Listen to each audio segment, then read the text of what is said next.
Agora, acordo da Lava Jato, professor Miguel Reale. O ministro do Supremo Tribunal Federal, André Mendonça, ele fixou um prazo de 60 dias para que entes públicos e empresas cheguem a um consenso na ação que questiona os acordos de leniência que foram firmados na Operação Lava Jato e os seus desdobramentos.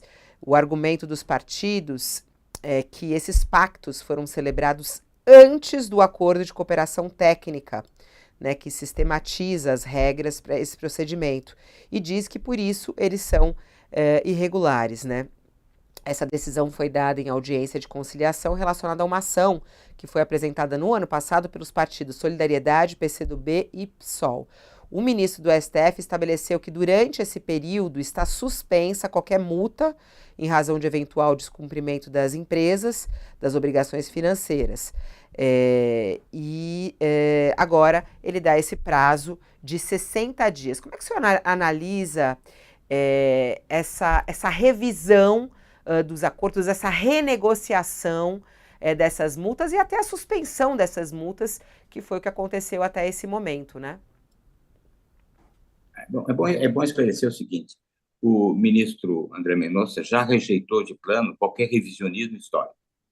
Ele não admite que se faça uma revisão para dizer que voltar atrás com relação ao mérito dessas leniências, e as próprias empresas que são ditas pelo PSOL como partícipes involuntárias, sem voluntariedade, elas, pelo contrário, ontem, na audiência que houve com o ministro André Mendonça, elas negaram que tivessem sido coagidas. Quer dizer, é o partido político que tem a disfarçatez de dizer: olha, as empresas X agiram sem voluntariedade, foram coagidas. As empresas vêm, então, à audiência com o ministro e nós não fomos coagidas.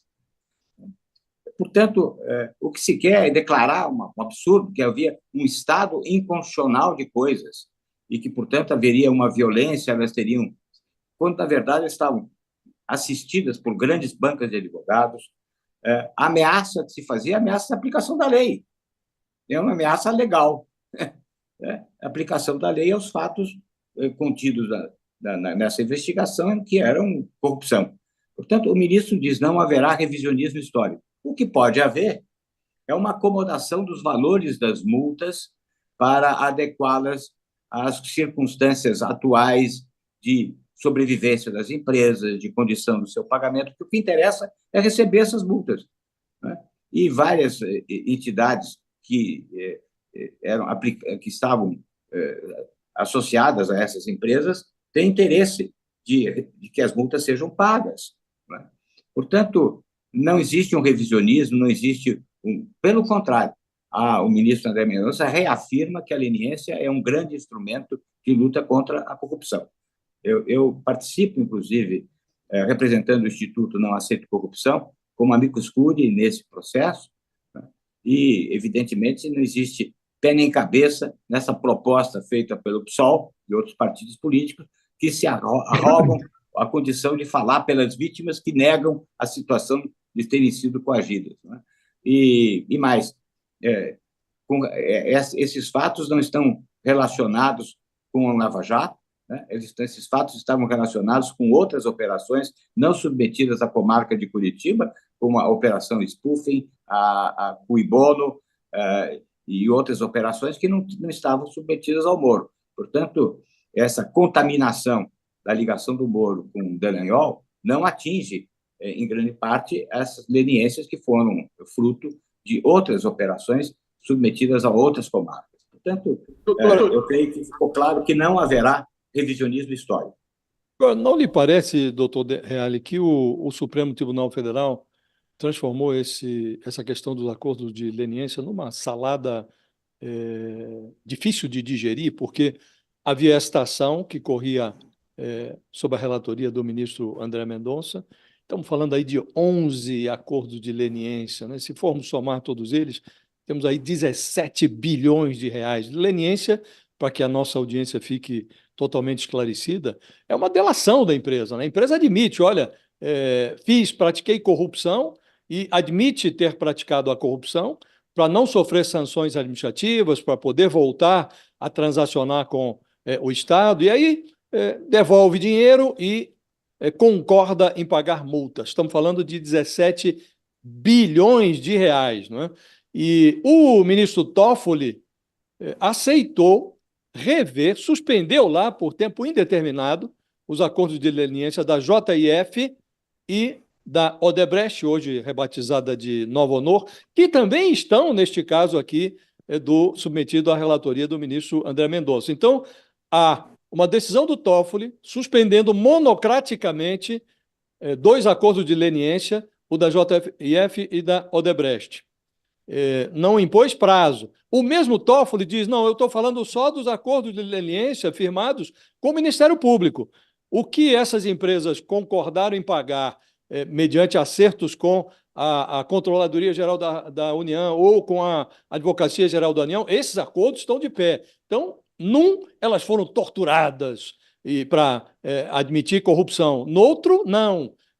Admitiram e decidiram pagar multas sem tortura. Agora vem o ministro e concede o Mendonça 60 dias para que esses acordos sejam renegociados. Não lhe parece que seria melhor o ministro indeferir, porque estamos falando de uma parte que não tinha nem legitimidade para operar nessa matéria. São 3 partidos políticos que não têm interesse nessa matéria. Não seria melhor o ministro indeferir e esperar que as próprias empresas recorressem? Não está configurada uma salada que é difícil de digerir? Olha, a salada começa com o Toffoli, porque ele não é competente para apreciação dos casos de JF e Odebrecht, porque não foram casos. Ele é competente para análise dos casos Lava Jato, mas esse caso não é Lava Jato. Então, o recurso do Ministério Público, a decisão do Toffoli foi até no sentido, olha, o próprio ministro diz que não existe a possibilidade de expansão da competência. A competência tem que ser, evidentemente, restrita.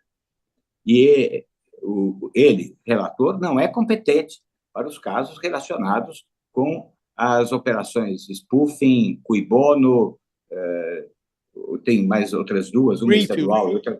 O Toffoli tinha maçaroca com a Greenfield também, né, o doutor Reale? Como?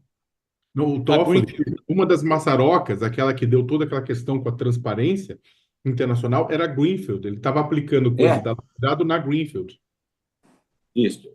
Então, na verdade, ele acaba até estabelecendo esse absurdo da investigação sobre a transparência internacional, quando a transparência internacional claramente estabelece que ela faz um trabalho voluntário, que não receberá honorários nem qualquer taxa de administração. Claro. E aí diz, não, é dinheiro que vai ser administrado por uma empresa berlinense.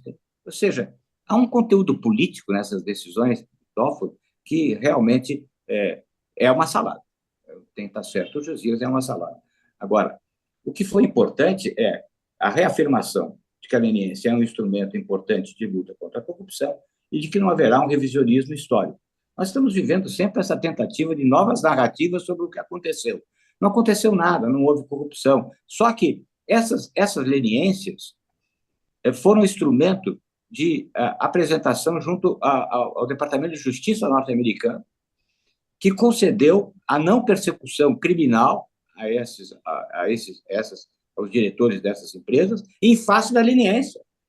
É a mesma coisa com a Suíça. Portanto, teve efeitos importantes na justiça americana e na justiça suíça, de reconhecimento da validade dessas leniências, que as próprias empresas agora aceitam dizer que não houve coação. Porque se vai dizer que houve coação e a leniência, então, é anulada, vai começar o processo. Processo criminal e um processo civil cujas consequências são muito piores do que aquelas que foram assumidas no acordo de leniência. O acordo de leniência é um acordo de vontades em que se juntam interesses de ambas as partes, uma de o Ministério Público, que não vai atuar o seu poder-dever de punir e não vai atuar para a satisfação civil ou criminal, e, de outro lado, a parte que representa a ação delituosa concede reconhecimento para ser beneficiado. Há um entendimento, há um acordo processual penal. Né? não existe nenhuma ameaça. Não existe ameaça quando se estabelece que haverá repressão penal fundada em provas e fundada em textos legais. Ou seja, não existe coação nenhuma. Essa ideia de um Estado inconstitucional de coisas é de um absurdo tamanho, não é? E que é lógico que o André Mendonça já rejeitou. Agora, você tem razão, talvez fosse caso de não haver nenhum acordo. Mas eu creio que aí foi a ideia do consequencialismo que está sendo uma das tônicas do Supremo Tribunal Federal, que está na nossa Lei Geral de Normas, o consequencialismo. Quais são as consequências dessa aplicação dessas multas, em impossibilidade de aplicação, de existência das empresas, vamos conceder a possibilidade de um acordo. Acho que foi essa a ideia, foi uma solução pragmática em face das consequências decorrentes da aplicação dessas multas. Professor Miguel Reale